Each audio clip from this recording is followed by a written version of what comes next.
Yeah, let's go.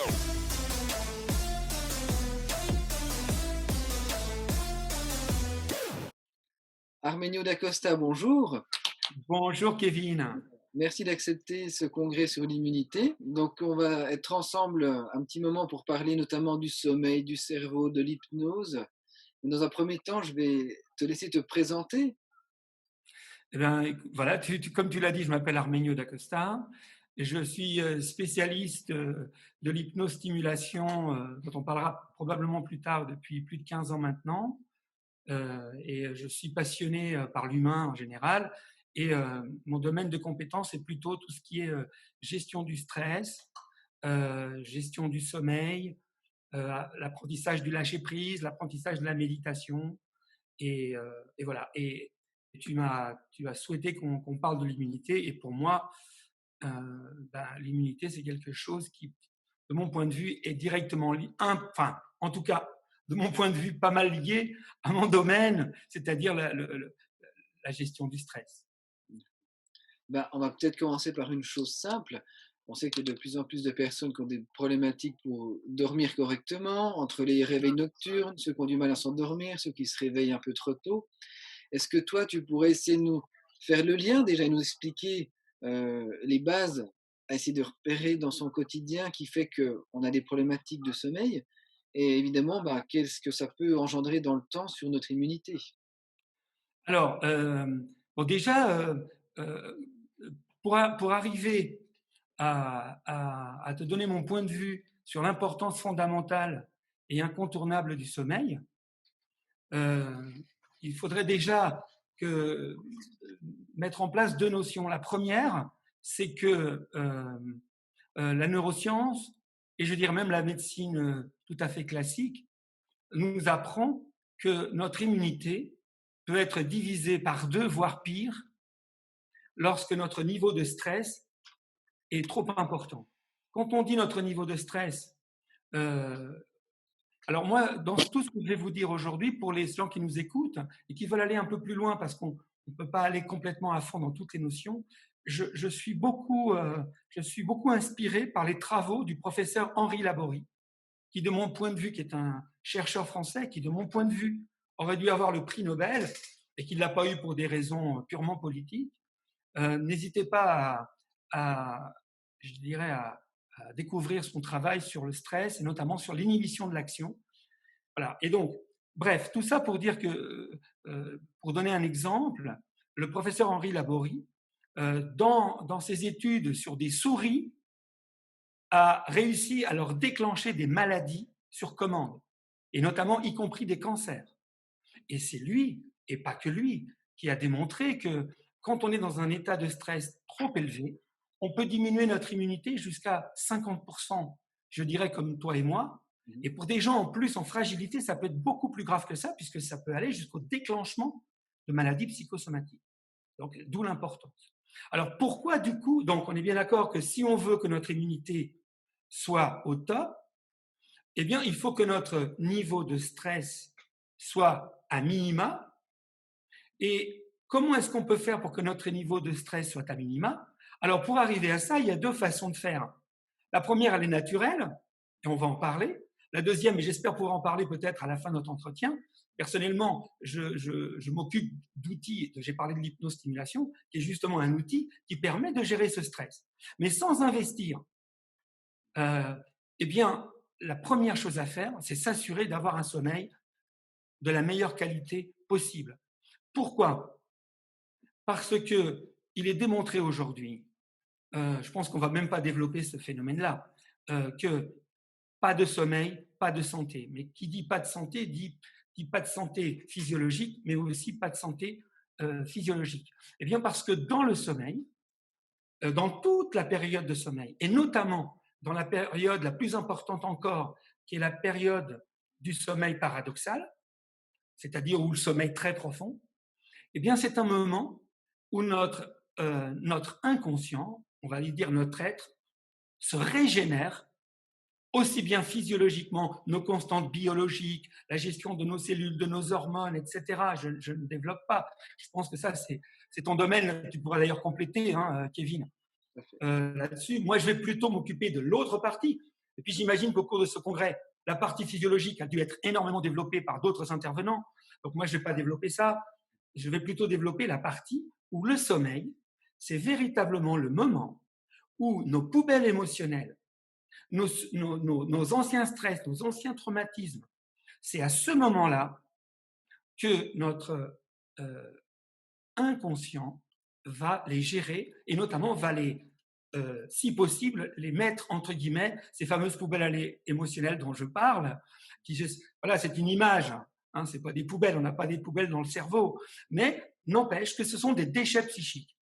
Et ces déchets psychiques sont générés chaque fois que dans ma vie, au quotidien, je ne peux pas faire exactement ce que je peux faire. Ça, c'est déjà, c'est la notion développée par Henri Laborie. Et puis, le stress le plus classique, eh bien, c'est la peur. Par exemple, en ce moment, dans l'époque où nous vivons, nous sommes soumis à un degré de peur à cause des sollicitations. Et moi, j'appelle pas ça des sollicitations, j'appelle ça des suggestions. Et j'espère qu'à la fin de l'entretien, on parlera de la suggestion comme méthode thérapeutique. Mais là, aujourd'hui, et à la période qu'on vit en ce moment, par les médias et par un certain nombre d'incertitudes qui pèsent sur ce que l'on vit en ce moment, eh bien, ça génère à l'intérieur de nous, en tout cas à minima des plus fragiles d'entre nous, ça génère un niveau de peur très élevé. Et là où c'est un paradoxe, c'est qu'on a dit que cette peur augmente considérablement mon niveau de stress, et on a dit donc que ce niveau de stress diminue considérablement par 2, voire pire, notre immunité. Or, le paradoxe, c'est qu'on est dans un moment où, s'il faut affronter ce fameux virus, il faudrait être dans des dispositions d'immunité tip top, et toutes les informations qu'on nous balance ne sont pas pour stimuler cette immunité, enfin je ne parle pas de ce que vous faites, hein, mais au contraire nous mettre dans une ambiance qui est plutôt délétère et qui va plutôt renforcer nos défaillances et qui va donc plutôt malheureusement baisser notre niveau immunitaire. Mais par contre, notre sommeil, lui, il est là pour gérer cela.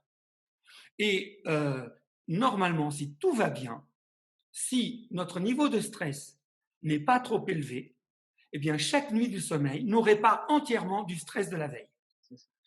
Justement, est-ce que le sommeil, on entend tout et n'importe quoi, tu sais, les gens aiment toujours avoir des normes et ils disent: «Alors il faut dormir combien de temps?» Mais toi, tu vas leur répondre évidemment que ça dépend, c'est pas le temps, c'est une qualité Non. de sommeil. Et donc Oui, tu peux peut-être parler de qu'est-ce qu'une qualité de sommeil et peut-être progressivement même nous parler des différentes phases, paradoxales et autres. voilà. Alors, je dirais que aujourd'hui, on est bien d'accord, on s'intéresse surtout à la notion de stress par rapport à l'immunité. Donc, je ne vais pas développer tous les apports des différentes phases au niveau physiologique Non. parce que ça serait trop long et c'est pas mon propos à moi. Mais dans le cas de la gestion du stress et de la libération de nos poubelles émotionnelles et de notre niveau de peur, euh, dès qu'on dort, c'est-à-dire à partir même du moment où notre esprit cartésien se met radicalement au repos, donc même dans la toute première phase de sommeil, et d'ailleurs, vous l'avez probablement déjà expérimenté, ça t'était probablement déjà arrivé au cours d'un repas un peu arrosé, juste pendant quelques secondes de passer de l'autre côté. Eh bien, tu t'es rendu compte que instantanément, il s'est passé quelque chose. C'est-à-dire qu'en fait, notre cerveau ne connaît que 2 positions. Une position action, tant que notre esprit cartésien est alerte, et une position réparation. Et comment on switch de l'un à l'autre? C'est simplement en arrêtant le mental. Donc, dès les premières phases de sommeil, donc dès qu'on rentre dans un sommeil même léger, ça y est, on se répare. Mais cette réparation est encore plus puissante si on a des phases de sommeil profond qu'on appelle le sommeil paradoxal. Alors pourquoi on appelle ça le sommeil paradoxal d'abord? Est-ce que tu le sais, Kevin? Moi, j'ai appris ça il n'y a pas très longtemps. Oui. En fait, c'est parce que normalement, on a pris l'habitude de mesurer, notamment quand quand tu vas dans les hôpitaux, etc., pour mesurer ton sommeil, eh bien, on te colle des électrodes et on s'aperçoit que ton cerveau produit un courant électrique, une tension électrique. Et comme toute tension électrique, eh bien, ces ondes électriques, elles ont une fréquence. D'accord? Et donc, on se rend compte que plus ton esprit cartésien est alerte, par exemple, en ce moment, j'essaye de pas trop te raconter de bêtises, donc je suis quand même un peu concentré, eh bien, je dirais que mon cerveau fonctionne à un rythme, à une fréquence relativement élevée. Et plus je vais me détendre, plus je vais me relaxer, si je regarde un feu de cheminée, si je regarde la télé, par exemple, enfin, pas en regardant les infos, hein, mais ils ont une image apaisante, ou un feu de cheminée, ou une bougie, je peux commencer à me détendre. Si en plus, on me fait des suggestions hypnotiques, je peux me détendre encore plus. Eh bien, si je rentre dans un état de détente, ma fréquence, la fréquence de ce courant diminue, diminue, diminue, et le courant est de plus en plus lent, de plus en plus doux, etc. Et quand je rentre au sommeil, mes ondes cérébrales sont très amples, très douces, etc.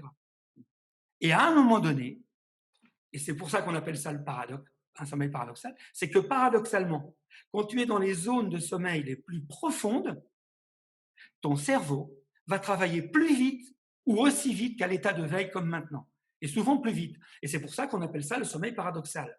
Eh bien, c'est précisément à ce moment-là où ton cerveau va revisiter tous les stress de la journée, toutes les poubelles émotionnelles de la journée, pour voir deux choses.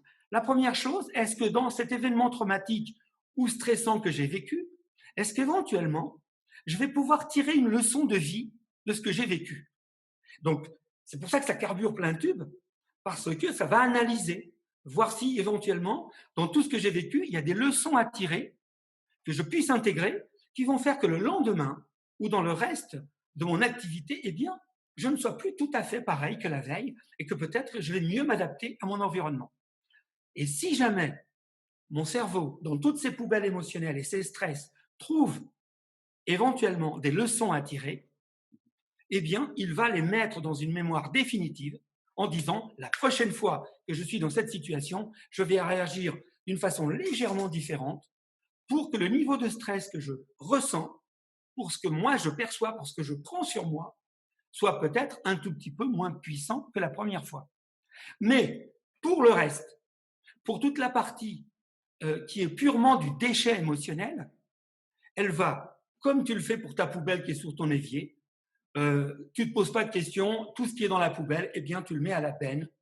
Et c'est comme ça que le lendemain matin, si tout s'est bien déroulé, tu te retrouves frais comme un gardon, avec une énergie décuplée, l'envie d'en découdre, l'envie de vivre, l'envie de bien-être. Eh bien, tu me posais la question de savoir comment est-ce qu'on peut savoir si son niveau de sommeil est de bonne qualité ou pas. Eh bien, ce n'est justement pas le timing, c'est pas le temps. Parce qu'il y a des personnes qui, en 3 heures, sont capables de parfaitement faire le job et d'être en pleine forme. Et je prends mon cas personnel. Il y a 20 ans, je dormais 8-9 heures par jour et j'étais tout le temps fatigué. Et j'allais dans le trou. Aujourd'hui, je dors 4-5 heures et j'ai la banane. Donc, ça n'a rien à voir. Ce qui compte, c'est l'efficacité. Un peu comme un sportif, il y a, comme moi, tu me demandes de courir pendant un quart d'heure, je ne sais pas combien je vais faire de mètres, tu mets un sportif champion du monde, il court un quart d'heure, il va 3 fois plus loin que je ne suis allé. Et pourtant, il a mis un quart d'heure. Bien Je ne sûr. sais pas si je suis clair, Ah, Kevin. si, si. Mais alors là, par contre, tout le monde va vouloir savoir comment mieux récupérer en 4-5 heures qu'en 8-9 heures. Donc, est-ce que toi, tu as des idées, des conseils? Comment en arriver là? Bon, alors, peut-être qu'en fin d'entretien, on parlera de ma technique, mais pour l'instant, on est dans une logique où j'ai rien. Je suis. Alors, euh, je dirais que la première chose, c'est déjà de veiller à, comment dirais-je, faire de son mieux pour prendre le moins possible sur soi. Ça veut dire qu'au quotidien, faire de son mieux pour être dans un environnement que ce soit de travail, que ce soit à tout point de vue, pour fabriquer le moins possible de poubelles émotionnelles, de surstress, etc. Donc ça, j'allais dire, c'est de la prévention. C'est la première chose. Ensuite, bah, éviter, je dirais, tout ce qui est, tu sais, il y a des causes au manque de sommeil. Je ne vais pas développer, mais il y a tout ce qui est toutes les causes toxiques. Parce que regarde le paradoxe. Il arrive que je suis dans un environnement de stress Et pour m'aider à tenir, qu'est-ce que je vais faire? Je vais prendre du café. Par exemple, je donne un exemple, ou je vais fumer 3 cigarettes qui sont à la fois, qui sont des excitants et qui en même temps, ça fait du bien. Tu prends un bon petit café, ça te stimule un peu, voilà. Le paradoxe, c'est que ce qui est fait au départ pour te faire du bien, le soir, quand tu vas vouloir dormir, eh bien, ça va devenir un poison qui va t'empêcher d'avoir un sommeil de bonne qualité. Euh, dans le même genre d'idée, je rentre du travail hyper stressé, je me dis, il faut que je me voie un bon film, il faut que je me colle devant la télé, il faut que je regarde des vidéos YouTube, ou etc. Je me colle devant des écrans qui vont provoquer aussi parce qu'il y a des lumières bleues négatives, etc., ou qui vont me demander parfois même une attention particulière, ou qui vont me montrer des images qui au départ sont faites pour me distraire, mais c'est un peu comme le café, c'est fait pour me faire du bien au départ, puis ça finit par me faire du mal. Donc, bon, après, je ne vais pas non plus te parler de la qualité, il y a des choses évidentes, la qualité de la literie, la qualité de l'environnement où je dors, je ne vais pas développer, mais si tu dors dans un endroit à côté d'une autoroute, voilà, ou d'un endroit très bruyant, avec une literie complètement délabrée, etc., ça ne va pas le faire. Et puis, une autre chose très, très importante, eh bien, c'est d'avoir un rythme de sommeil euh, très régulier. C'est vraiment, ça, c'est vraiment une règle. Euh, euh, Toujours essayer de. Bon, il ne faut pas être intégriste, ce n'est pas l'idée, mais avoir un rythme de sommeil du genre je me couche toujours à la même heure ou des heures très proches. Et parce que notre sommeil est beaucoup lié à, vous savez, tu sais, je pense, la production de mélatonine. Et cette production de mélatonine, elle aime le rythme, et notamment de respecter notre rythme circadien. Et notamment, chaque fois que vers le soir, tu commences à sentir que tu as un petit coup de barre, et ben, tu sais que c'est le moment d'aller, c'est un des moments pour aller te coucher.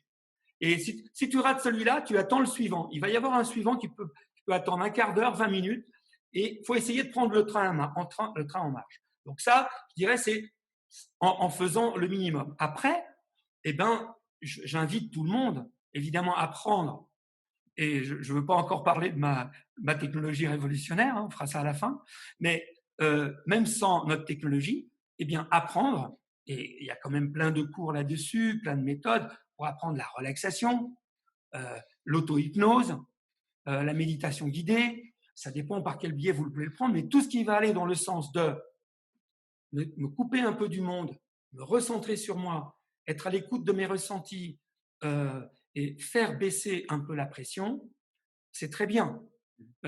Lire un livre avant de s'endormir, c'est génial, parce que ça va focaliser ton attention et au bout d'un moment, eh bien, ça va créer un système hypnotique qui va faire que rien qu'en lisant, tu vas t'endormir. Alors que ce n'est pas du tout le même effet si tu regardes un film sur YouTube. Ça peut avoir le même effet, mais ça dépend du film. Voilà. Voilà. Dans les Je outils, sais pas si, je dois préciser quelque chose, parce que je ne suis pas non, sûr d'avoir.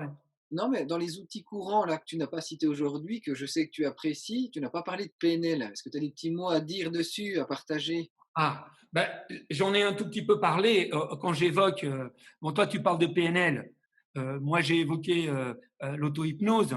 Bon, donc c'est deux termes différents, mais effectivement, euh, tu sais que je suis un très très grand fan de notre ami Émile Coué, le père de l'autosuggestion consciente, et de notre ami Milton Erickson, qui est, euh, qui est la PNL a été bâtie en modélisant les travaux extraordinaires du plus grand hypnothérapeute de tous les temps, qui est Milton Erickson. Donc, effectivement, quand j'ai dit apprendre l'auto-hypnose, ben, oui, c'est entendre que pour notre inconscient, la réalité et le symbole ou une image, c'est la même chose. C'est-à-dire que ce qui se passe, c'est que notre inconscient, quand tu lui proposes euh, une idée, il ne fait pas la différence entre la réalité de cette idée ou l'idée en elle-même. Ouais. Et ça a été. Un exemple? Alors, un exemple très concret qui a été fait, comme ça va parler à tout le monde. Il y a plusieurs années, j'ai fait une conférence sur justement la PNL et l'hypnose. Et j'étais avec un médecin anesthésiste lyonnais, et qui lui, on s'est partagé la conférence en deux. Lui, il parlait de l'hypnose à l'hôpital et moi à la maison, justement avec mes outils thérapeutiques. Et donc, il nous a raconté une expérience qu'ils ont faite, qui est très intéressante. Ils avaient un monsieur, donc là, il est à l'hôpital, et donc les fameuses électrodes, on appelle ça un EGG, on lui a mis tout autour du cerveau, sur le cœur, etc., et il a fait un test à l'effort, un truc tout à fait classique. Et on a regardé et analysé et enregistré les zones cérébrales qui étaient actives pendant l'effort qu'il faisait pour son test à l'effort sur son vélo. D'accord?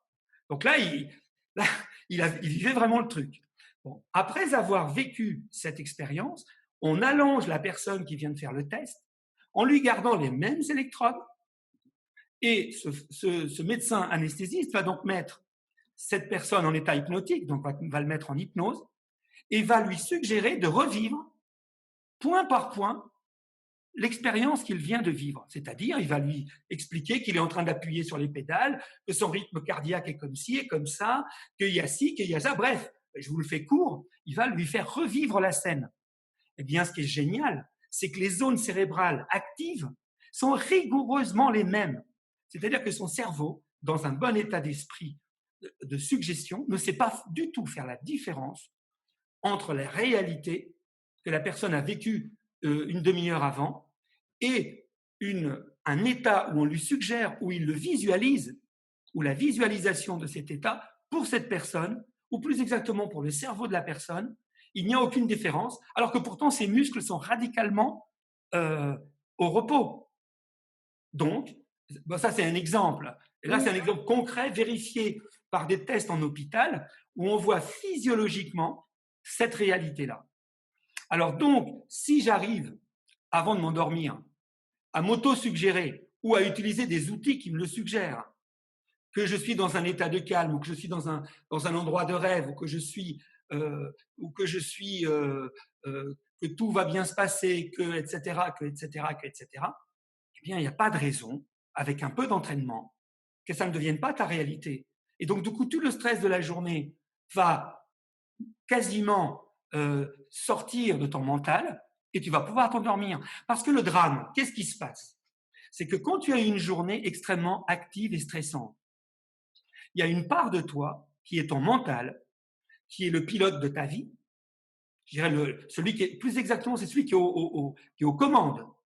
Eh bien, il est persuadé, quand il a des difficultés dans sa journée, comme c'est lui le patron d'habitude, il est persuadé que c'est lui qui va régler ses problèmes de la journée. Et c'est pour ça qu'avant de s'endormir, il se dit « Oui, mon chef m'a dit ça, pourquoi je ne vais pas répondre ici, pourquoi je n'ai pas répondu ça, et puis demain je ferai ci, puis demain je ferai ça, et patali, et patapoufin. » Et pendant ce temps-là, je ne dors toujours pas. Et j'ai toujours pas de solution. En réalité, j'en ai parlé juste avant, la vraie solution, c'est de lâcher tout ça, de dormir, parce que le sommeil va faire ce job.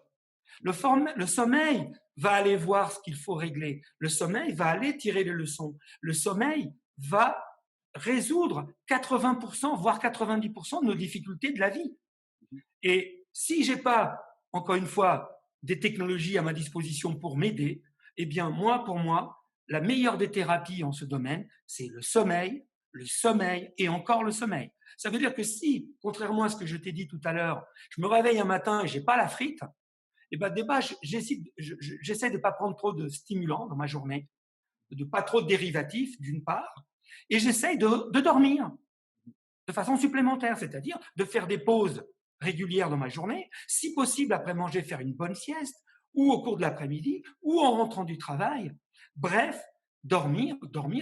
Et tu sais, ça m'est arrivé, tu sais que avant cette crise-là, je faisais des salons où je faisais essayer nos technologies, notre hypnostimulation, je faisais essayer. Et puis, il y a eu un jour une petite dame, d'ailleurs, elle doit se rappeler de moi, elle doit encore me détester, et cette petite dame m'explique qu'elle ne peut pas dormir. Et elle m'explique, et je lui dis, bah, écoutez, madame, essayez notre technologie, vous allez voir, c'est radical, vous allez pouvoir l'expérimenter ici sur place. Elle me dit, oui, mais alors, moi, je veux pas de vos technologies, de tout ça, moi, je veux des trucs que je puisse faire toute seule. Et je lui dis, madame, bah, écoutez, désolé, mais alors la seule solution pour régler votre problème de sommeil, c'est dormir. Et elle m'a regardé avec des yeux, si elle avait pu me trucider, je pense qu'elle l'aurait fait. De mon point de vue, je lui donnais le seul conseil que je pouvais lui donner, mais de son point de vue à elle, j'étais le dernier des abrutis, puisque justement son souci, c'est qu'elle ne pouvait pas dormir, et ma prescription, c'était le sommeil. Et pourtant, si on croit ce que je viens de dire, eh bien, c'est pourtant la réalité. Euh, pour résoudre des problèmes de sommeil, il faut dormir.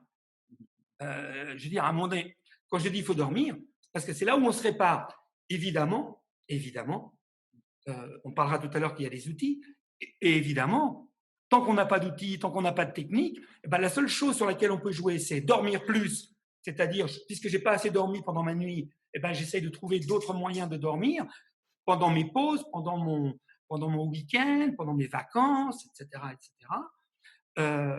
Donc, première possibilité. Et deuxième possibilité, j'agis fondamentalement sur mon environnement.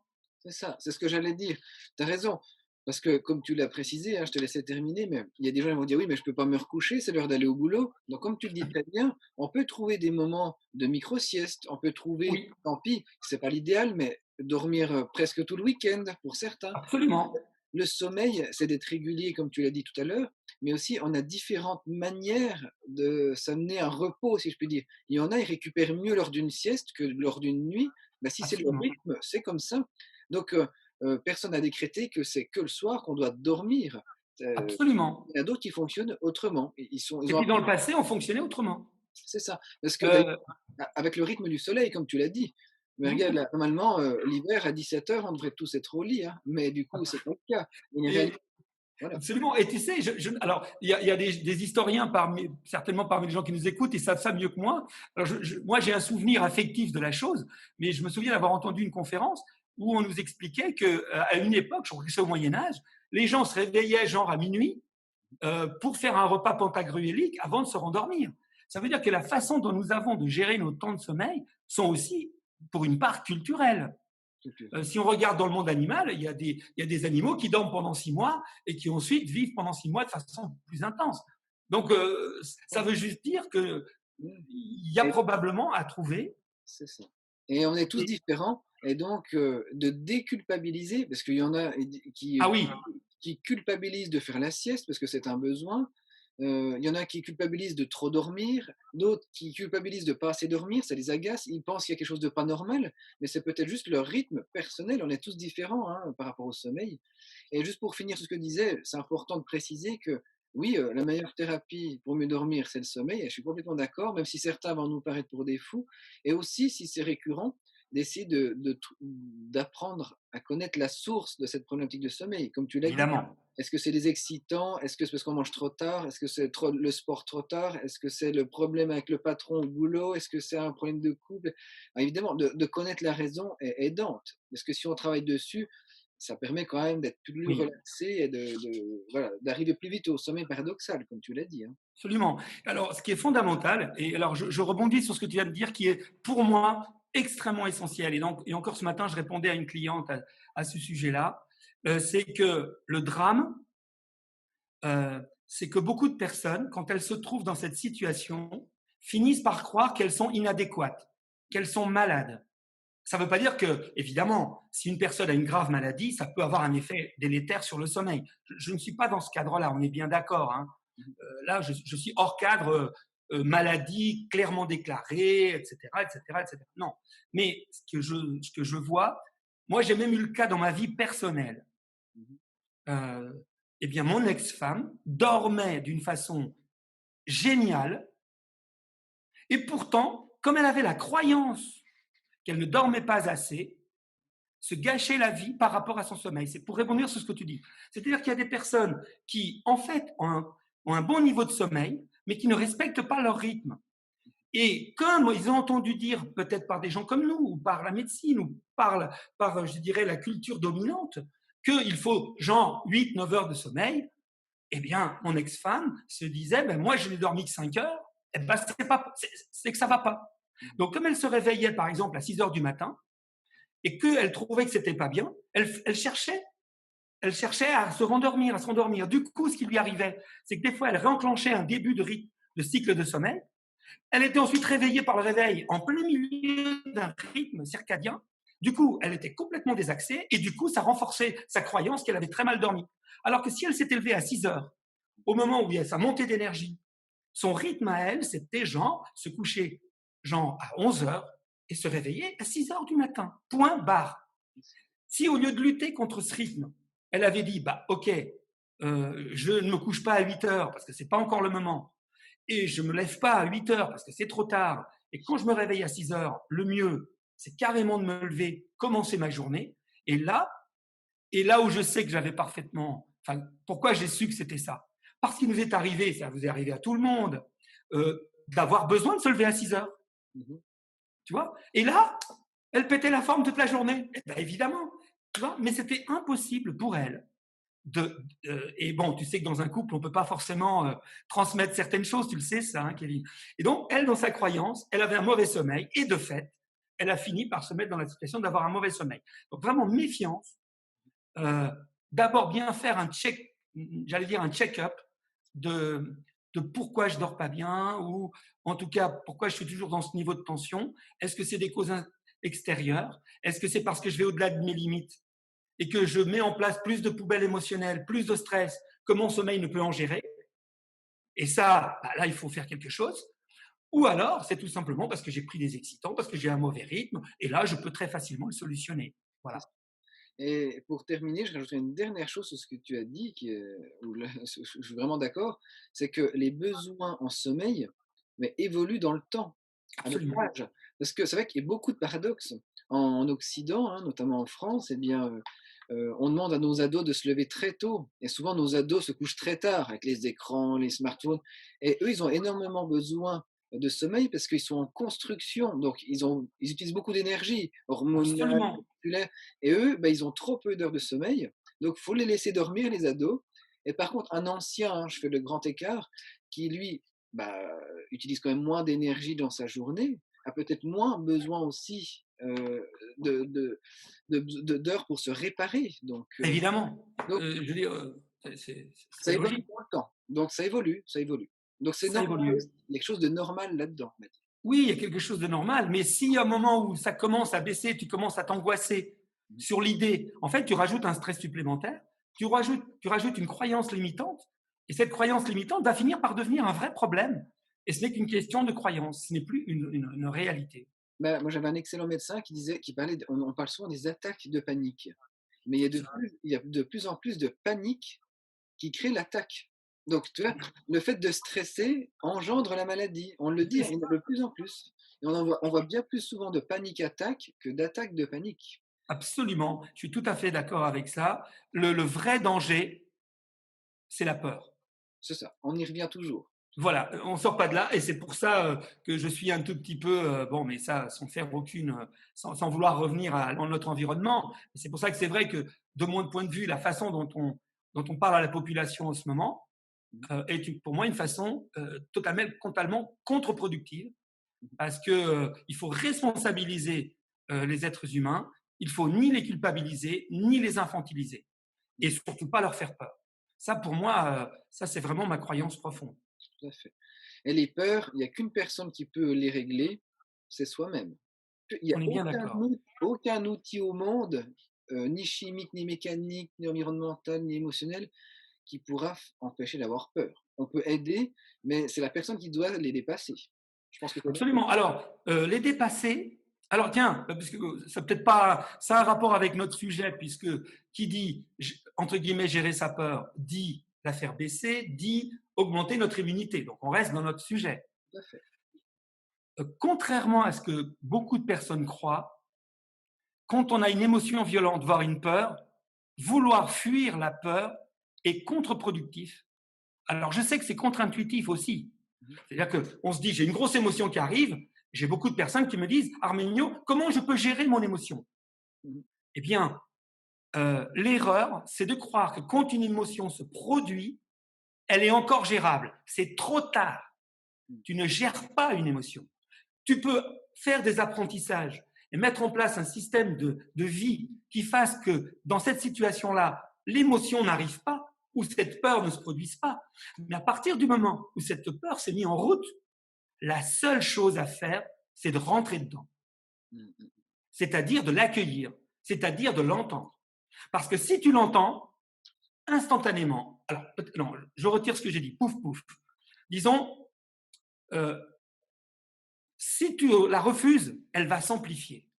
Si tu l'entends, si tu t'y connectes, il y a une chance qu'elle se stabilise, voire qu'elle baisse. En fait, symboliquement, ce qui se passe, c'est que une part de nous, moi je parle de l'inconscient là-dedans, une part de nous est notre ange gardien et notre protection.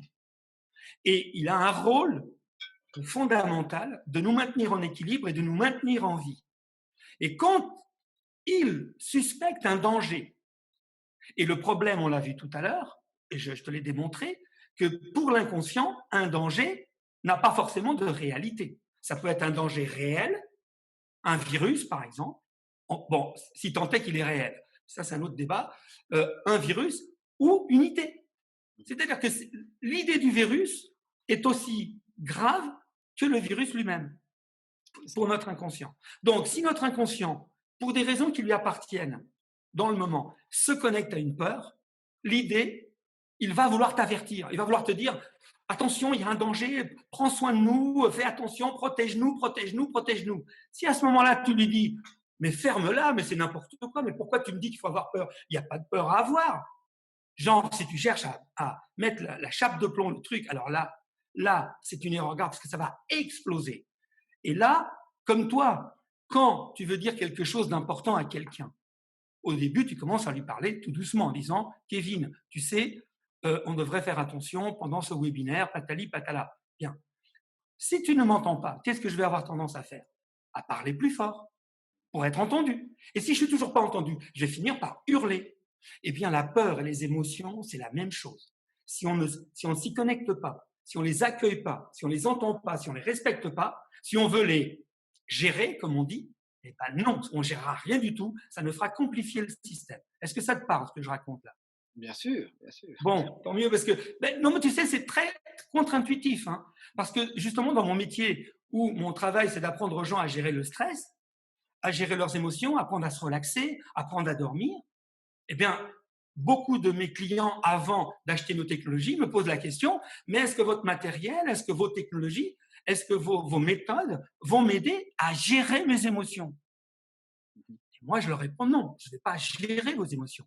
On va faire une éducation, une prévention qui vont faire que dans la même situation, votre inconscient va apprendre de nouveaux comportements, va apprendre de nouvelles façons de mettre la bulle, de se protéger, de relativiser certaines choses.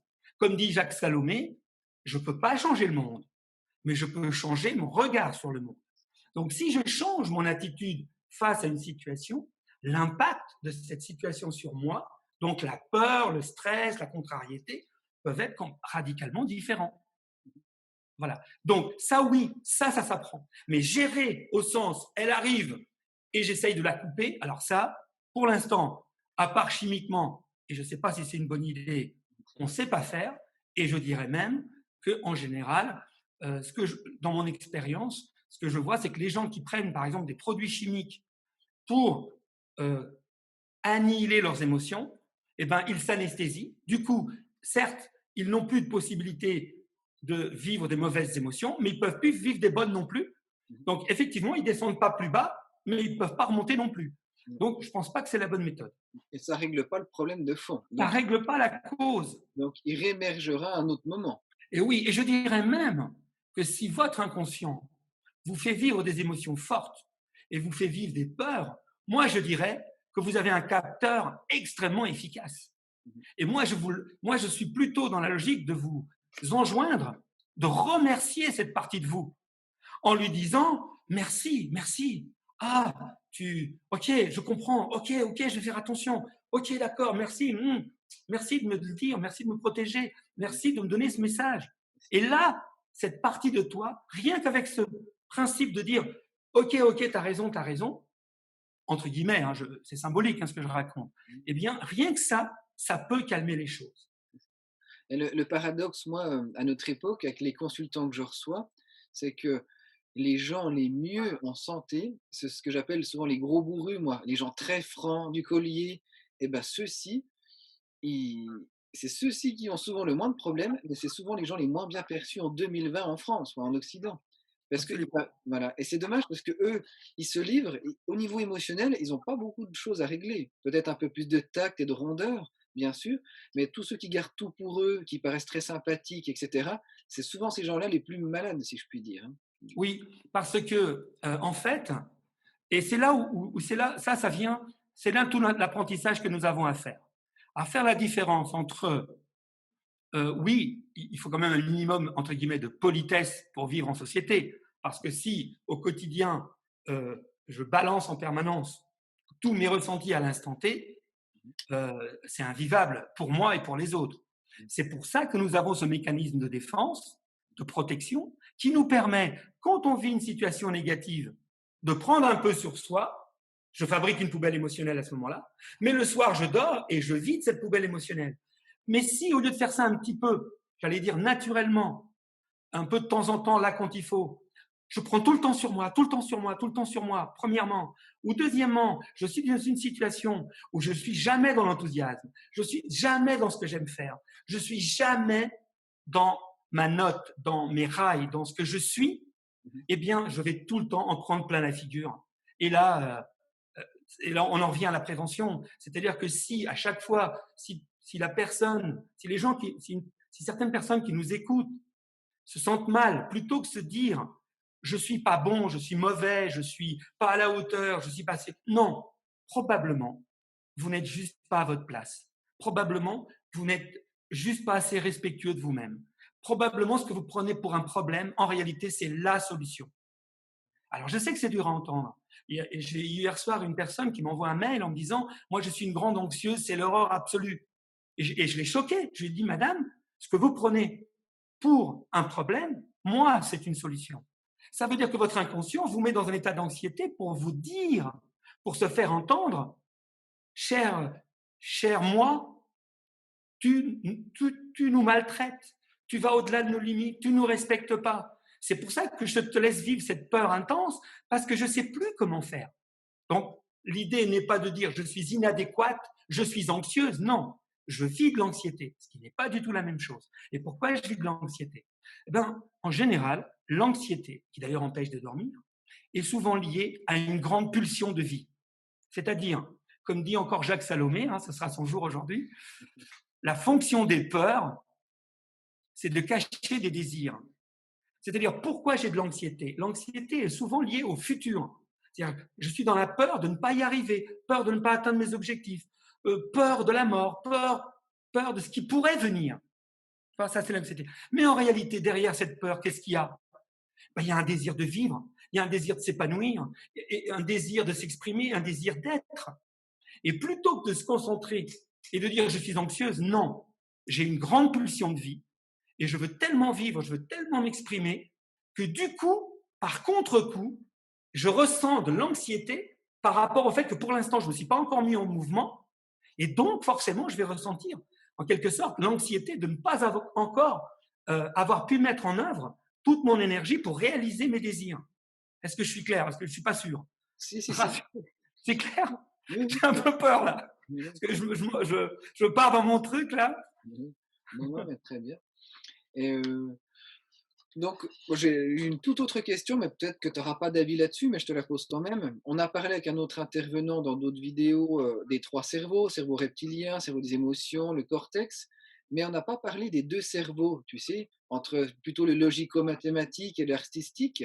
Est-ce que tu Oui, penses que ces types de profils qu'on a, hein, certains sont plus logiques, matheux, bah, pragmatiques et d'autres plus, on va dire, olé olé, artistiques, voilà, on va dire qu'ils se prennent peut-être moins de la tête. Est-ce que, heu, le fait d'être plutôt cerveau droit ou cerveau gauche a un impact, sur notre quotidien, voire notre immunité, notre santé? Est-ce que tu as une idée, un avis? oui, oui. Alors, je ne sais pas si c'est un avis éclairé, mais en tout cas, j'ai un avis. Et tranché en plus. Oui. En plus. Mais bon, comme d'habitude, tu es habitué, Kevin. Euh, alors, je parle. Alors, pour le coup, je parle pour moi personnellement. Parce que moi, je suis un enfant, au départ, de l'école de la République. À l'époque, hein, il y a 50 ans, où il y avait des vrais maîtres, et, etc., etc. Et donc, moi, je suis un fils d'immigrés. Et donc, ce qu'on m'a appris, c'est que si je voulais m'en sortir dans la vie, il fallait apprendre et que l'école, c'était fondamental. Donc, pour moi, l'école, ça a toujours été un enjeu majeur. En plus, j'aimais ça. J'adorais apprendre, j'adorais mes maîtres. Mais quoi qu'il en soit, dans toute notre éducation, et ensuite j'ai fait des études d'ingénieur, ensuite des études de psychologie, tout ça, ce sont, en fait, en moi, j'ai surtout exercé, c'est-à-dire j'ai surtout utilisé une partie de mon cerveau. Alors, on parle souvent de cerveau droit, cerveau gauche.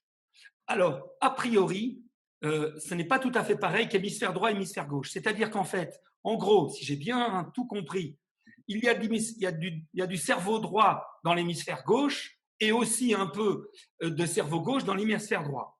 Et qu'en général, c'est plutôt dans le préfrontal, c'est-à-dire dans le cortex ici, où est plus la partie dont tu parlais, le mathématico-logique ou le logico-mathématique, se trouve plutôt ici. Disons ce que nous appelons le mental. En tout cas, c'est ça qu'on relie le plus je dirais, à la partie cartésienne et donc au cerveau gauche. Cerveau gauche, pas forcément hémisphère gauche, mais pour qu'on se comprenne, et parce que c'est passé dans le langage courant, le cerveau gauche, effectivement, c'est là où se situerait plutôt le contrôle. Et de l'autre côté, c'est plutôt une partie où s'expriment nos émotions, notre créativité, parce qu'elle est beaucoup plus reliée à tout notre corps, à tous nos capteurs, parce qu'il y a aussi des gens qui pensent qu'on est non seulement relié à tout notre corps, à chacune de nos cellules, mais on serait aussi relié, comme le dit Jung, Gustav Carl Jung, le copain de Freud, a démontré l'existence de l'inconscient collectif. Ça veut donc dire qu'il y a une part de nous qui non seulement est reliée à chacune de nos cellules, mais en même temps est reliée à chacun des êtres humains. Et aujourd'hui, la physique quantique et certains autres physiciens sont même en train de dire que chacune de nos cellules est reliée à toutes les cellules de l'univers. Alors là, on commence à sortir du cadre, on est d'accord? Bien. Alors tout ça pour te dire quoi? C'est que si dans ma vie, on a surtout exercé une part de moi pour m'adapter, parce que, donc ça veut dire que j'ai mis toute mon énergie là-dedans. Là où est-ce que j'ai créé des circuits? C'était toujours là.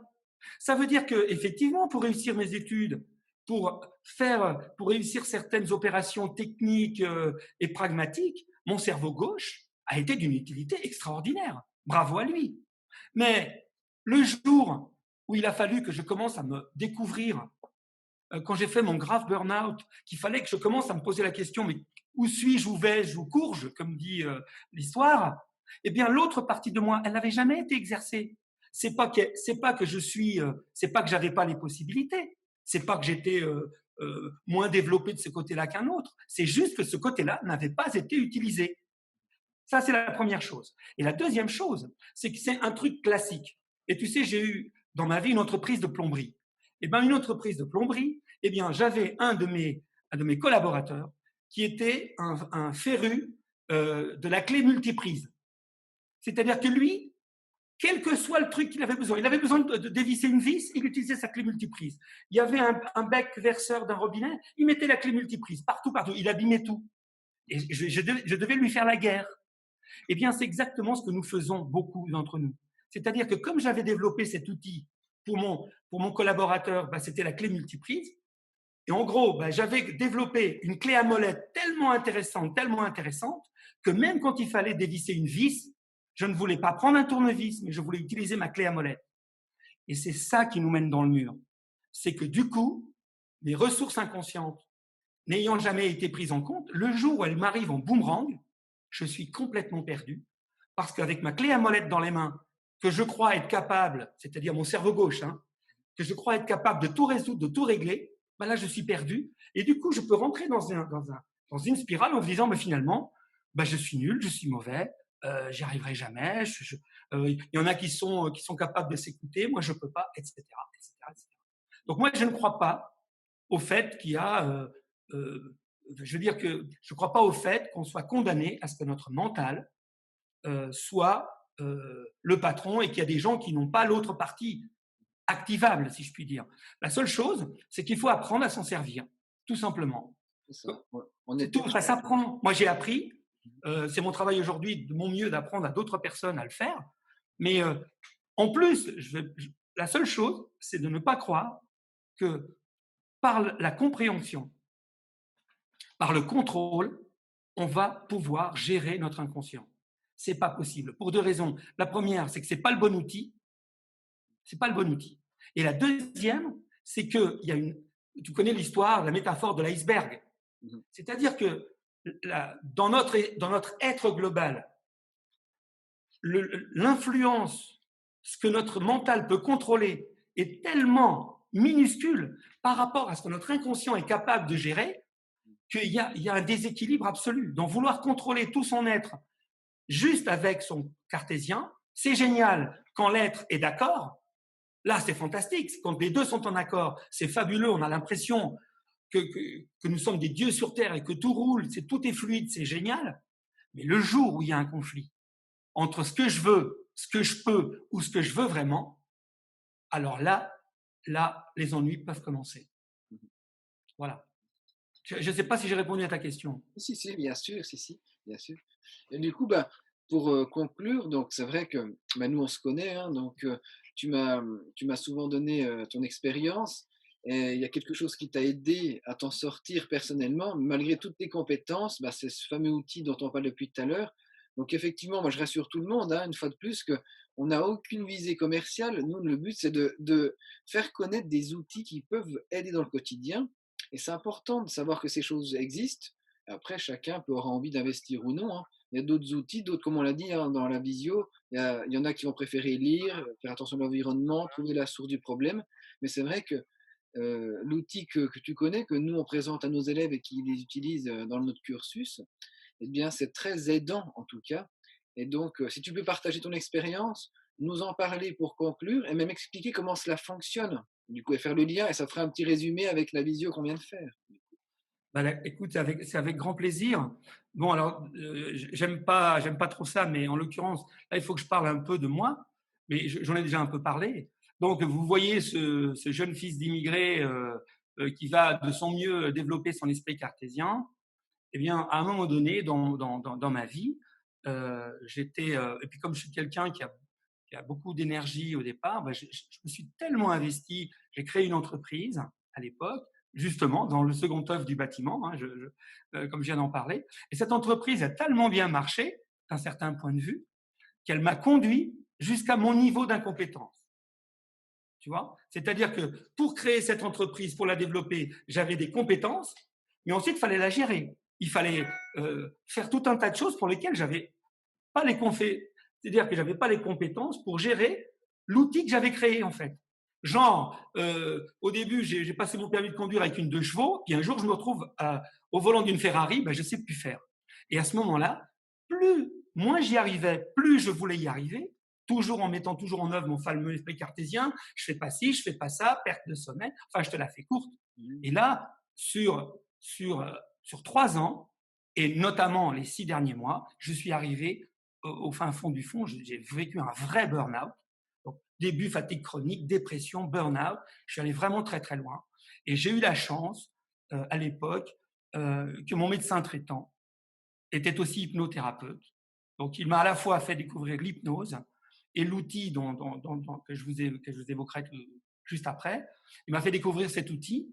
Et ce qui m'a sauvé, c'était à la fois de faire un travail quotidien chez moi, et notamment juste avant de m'endormir, pour justement me vider la tête de la journée, pour nettoyer mes poubelles émotionnelles, pour rattraper un meilleur sommeil et rattraper toutes ces poubelles émotionnelles que j'avais accumulées pour sortir de ce trou, d'une part, et en même temps, tous les 8 à 15 jours, je le voyais en consultation, et là, on recadrait le cartésien, on recadrait mes croyances négatives, il m'expliquait, quand je lui disais, mais je suis nul de chez nul, il me disait, mais Arménio, vous avez toujours fait de votre mieux.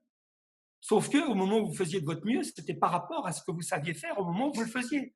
Et rajouter de la culpabilisation, rajouter du dénigrement et vous diminuer ne vous fera pas réussir. Tu vois, ce genre de choses. Mais ce qui a été le plus important, c'est effectivement la capacité de cet outil merveilleux à te permettre d'apprendre à lâcher prise, d'apprendre à te relaxer sur commande, apprendre à te mettre en état méditatif juste sur commande. Et du coup, si tu l'utilises au quotidien, et c'est ce que j'ai fait, tu l'utilises au quotidien, eh bien, au-delà de tous les apprentissages que ça t'apporte, au quotidien, ça vide manu militari tes poubelles émotionnelles, tes surstress. Ce qui fait que si ton sommeil ne suffit pas, eh bien déjà, avant de dormir, tu en enlèves déjà une partie. Ce qui fait que du coup, ton sommeil a moins de travail à faire. Du coup, il va être un tout petit peu meilleur. Du coup, le lendemain, tu vas être un peu moins fatigué. Du coup, dans ta journée du lendemain, tu vas en prendre un peu moins sur toi parce que tu es en meilleur état. Du coup, le soir, tu en as déjà un tout petit peu moins à résoudre. Tu en reprends une couche, c'est-à-dire que tu en enlèves encore une couche, et ainsi de suite. Et l'idée, c'est que dans un cas comme celui-là, et cet outil ne permet pas de faire que ça, mais dans un état comme celui-là, l'idée, c'est de sortir du cercle vicieux. C'est-à-dire que plus je suis fatigué, moins je dors, et or, c'est le sommeil qui peut me sauver. Donc, ça veut dire que plus j'ai un problème, plus la solution s'éloigne. C'est ça le cercle vicieux. Et grâce à ce genre d'outils et ce genre de techniques, on peut inverser le cercle vicieux. Alors, je précise qu'il y a des personnes qui peuvent apprendre l'auto-hypnose, l'auto-relaxation par des stages, etc., etc. Mais mon expérience, c'est quand tu commences à arriver déjà dans un très haut niveau de tension, ceux qui ont déjà essayé, c'est pas du tout évident d'apprendre à méditer, d'apprendre à se relaxer. Parce que quand tu as ton mental qui est saturé de chez saturé et qu'il n'arrête pas de te balancer des pensées en boucle, essayer de trouver tout seul la paix, c'est pas vraiment évident. Je dis pas que c'est pas possible, hein, mais pour des gens comme moi, par exemple, vous l'entendez, ça se voit, je suis quelqu'un d'extrêmement sensible, je dirais fragile même, extrêmement enthousiaste dans ce que je fais, donc je donne à fond dans tout ce que je fais. Donc forcément, moi, j'étais le client idéal. Et finalement, mon travail consiste aujourd'hui tout simplement à repérer des gens qui en prennent plein la figure comme moi j'en prenais, et dans un premier temps de leur apprendre à moins prendre sur eux et à vider leur poubelle émotionnelle. Et puis dans un deuxième temps, une fois que vous êtes libéré, une fois que vous avez retrouvé votre équilibre, alors là, il faut apprendre à méditer à ce moment-là. Parce que là, comme on n'est plus saturé, comme on n'est plus en logique de survie, comme on est de nouveau je dirais, dans une vie naturelle et normale, là, apprendre de nouvelles choses, de nouvelles compétences, c'est beaucoup plus facile. Voilà. Et donc ça, c'est la deuxième étape de l'utilisation de notre outil. Alors, tu m'as dit que, est-ce que j'ai été clair jusque-là? Oui, oui, oui, oui, pas de problème. Alors, dans ce cas, je vais vous montrer en quoi ça consiste. Alors déjà, pour ceux qui, dans le temps, ont connu un iPod, c'est en gros comme un iPod. Un iPod de chez Apple, c'est tout simplement c'est comme un lecteur MP3, sauf que la différence, c'est qu'en plus de la partie audio que les gens peuvent connaître, qui intègre à la fois de la musique 432 Hz, qui intègre des sons binauraux, qui intègre des sons de la nature, qui intègre des thérapeutes qui parfois parlent avec une seule voix, parfois parlent en 3D, c'est-à-dire que parfois le son parle à la fois à gauche et à droite, parfois même au milieu, parfois tout en même temps. Ça, c'est pour la partie sonore. Et en même temps, vous voyez, on dirait des lunettes de soleil. Eh bien, ces lunettes ne sont pas faites pour protéger de la lumière. En fait, elles sont faites pour envoyer de la lumière. Alors, je vais allumer, je ne sais pas si ça se verra. Je l'allume. Voilà. Alors, je ne pense pas qu'à l'écran, on puisse voir les clignotements. Mais en fait, ici, derrière, on envoie des fréquences lumineuses. Ils vont venir se projeter sur nos paupières. Donc, il faut fermer les yeux. Ça vient se projeter sur nos paupières et instantanément, à partir du moment où vous mettez les lunettes, eh bien, vous allez être complètement focalisé, rentrer dans un monde de couleurs, de formes, une espèce de kaléidoscope de couleurs, qui d'une part va complètement focaliser votre attention. Tu ne peux plus penser, hein, c'est fini. Quand tu mets les lunettes, tu n'as que deux choix. Soit tu les arraches tellement ça t'agace de ne pas pouvoir contrôler la situation, soit tu lâches. Et tu n'as pas trois possibilités, il n'y en a que deux. Donc, le but, c'est que d'une part, ces lumières accaparent ton attention, ton esprit cartésien, parce que ton esprit cartésien va vouloir voir ce qui se passe, va essayer de comprendre, et en essayant de comprendre, il va se focaliser. Ça, c'est la première chose. Comme simultanément, on entend des choses, des voix qui vont te dire de te relaxer, de te détendre, de te focaliser sur certaines choses, etc. Eh bien, très rapidement, tu vas rentrer d'abord dans un premier temps dans un état d'hypnose, ou, alors selon les programmes, c'est des programmes très différents, ou dans un état de méditation, ou dans un état de sophrologie, peu importe, ça dépend des programmes. Là, Quand on est, comme j'étais, très mal, il vaut mieux commencer par des programmes d'hypnose parce que ça va plus vite. Donc, tu rentres dans un état d'hypnose et dans un troisième temps, et c'est ça qui est l'exclusivité de cet outil, c'est qu'à un moment donné, au-delà d'un état d'hypnose, eh bien, il va permettre à ton mental, ton esprit cartésien, de se mettre radicalement au repos. Comme simultanément, grâce aux fréquences différentes entre l'oreille droite et l'oreille gauche, entre les fréquences différentes entre l'œil droit et l'œil gauche, ce qui va se passer, c'est qu'à un moment donné, tes deux hémisphères, droit et gauche, pour essayer de trouver une solution à la problématique audio et visuelle qu'on lui propose, va communiquer intensément entre l'hémisphère droit et l'hémisphère gauche, par ce qu'on appelle le corps calleux. Et c'est cette communication intense qu'on appelle synchronisation des hémisphères qui va permettre deux choses. La première, c'est une évacuation incroyable et accentuée et très rapide de nos poubelles émotionnelles, de nos surstress, premièrement. Et deuxièmement, de créer des liaisons entre les deux hémisphères. Donc en fait, d'équilibrer un peu tout ça. Donc quelqu'un comme moi qui était complètement déséquilibré vers le cerveau gauche, eh bien petit à petit, et ça je peux le dire aujourd'hui, avant je me considère, vu d'aujourd'hui, parce que moi pour moi mon burn-out c'est la plus belle chose qui me soit jamais arrivée, vu d'aujourd'hui j'étais un bourrin, excuse-moi l'expression, c'est-à-dire j'étais persuadé, sûr de mon fait qu'il n'y avait qu'une partie de moi qui était la bonne et qui allait y arriver, et très rapidement je me suis rendu compte que l'autre existait aussi, et elle s'est activée. Et aujourd'hui, je suis devenu un homme extrêmement intuitif, extrêmement. Je suis même. Je dis pas ça pour me vanter. Hein. Non, au contraire. Ce que je voudrais communiquer aux gens qui nous écoutent, c'est que si moi je suis y arrivé, n'importe qui y arrive, parce que j'avais absolument pas, comment dirais-je, ni d'avantage. Comme je vous ai dit, j'étais plutôt un homme fragile. Vous voyez que je suis pas un gros costaud. Je suis pas un Apollon. Je suis pas arrivé sur Terre avec tous les, comment dire, tu vois ce que je veux dire, tous les bons points, si je puis dire. Peu importe. En apprenant certaines choses, en rééquilibrant les choses en vous respectant mieux, en vous respectant plus, eh bien, n'importe qui est capable, et ce que j'ai été capable d'entendre personnellement, c'était que les grandes visées que j'avais avec mon entreprise, là, qu'il fallait que je sois le plus grand, le plus beau, le plus fort, à celui qui pisse le plus loin, ben, j'étais pas à ma place. Et aujourd'hui, je me sens à ma place. Et le paradoxe, c'est qu'aujourd'hui, mon entreprise cartonne bien plus qu'avant.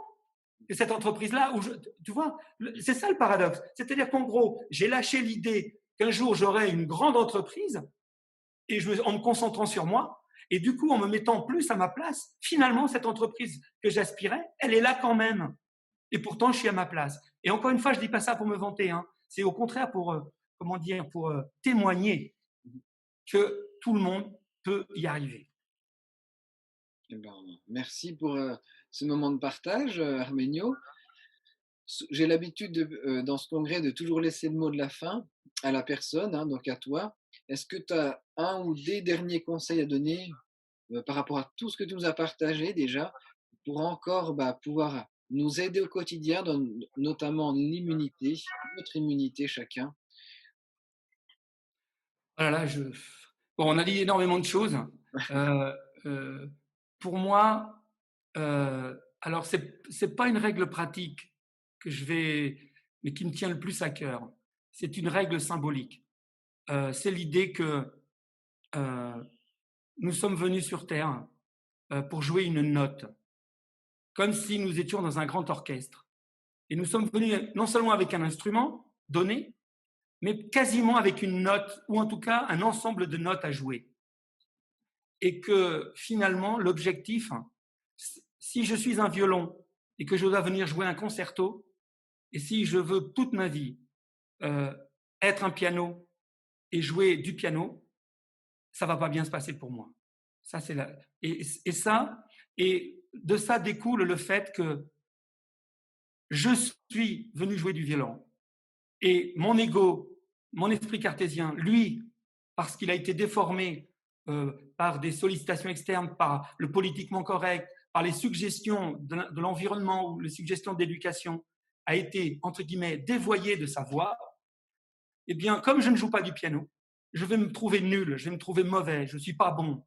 Et tu vois, 80% de mes clients, quand ils viennent me voir, en réalité, beaucoup voudraient changer de peau. Et alors qu'en fait, ils sont très bien dans leur peau. Seulement, comme ils ne la respectent pas et comme ils ne l'acceptent pas, eh bien, cette peau, entre guillemets, ne s'exprime donc pas.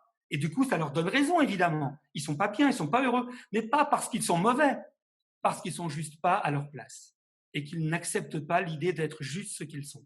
Ça, c'est ça qui, pour moi, aujourd'hui, est ce qui me touche le plus et ce qui me rend le plus malade quand j'ai affaire à des gens qui viennent me dire je suis mauvais alors qu'ils sont juste en manque de respect d'eux-mêmes. Voilà, c'est pas une idée pratique que je vous donne, mais je ne crois pas que notre inconscient se trompe. Je crois que c'est notre esprit cartésien qui n'est pas prêt toujours à l'entendre et à le respecter. C'est ça. Ben, je suis d'accord, donc moi j'ai déjà dit dans d'autres vidéos, mais je le répète, l'acceptation pour ce qui vient des autres, de l'extérieur, et l'action pour ce qui dépend de moi. Donc voilà, quand ça vient de l'extérieur, Ça me convient, ça me voilà, convient, ça résume ça un me petit convient peu. tout à fait. Eh bien, Armenio da Costa, merci. Je t'en prie, merci Kevin de m'avoir fait participer à ce beau projet. Vraiment, merci à tous ceux qui nous écoutent pour leur patience et pour leur ouverture de conscience et d'esprit.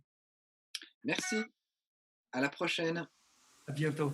À bientôt. Now let's go.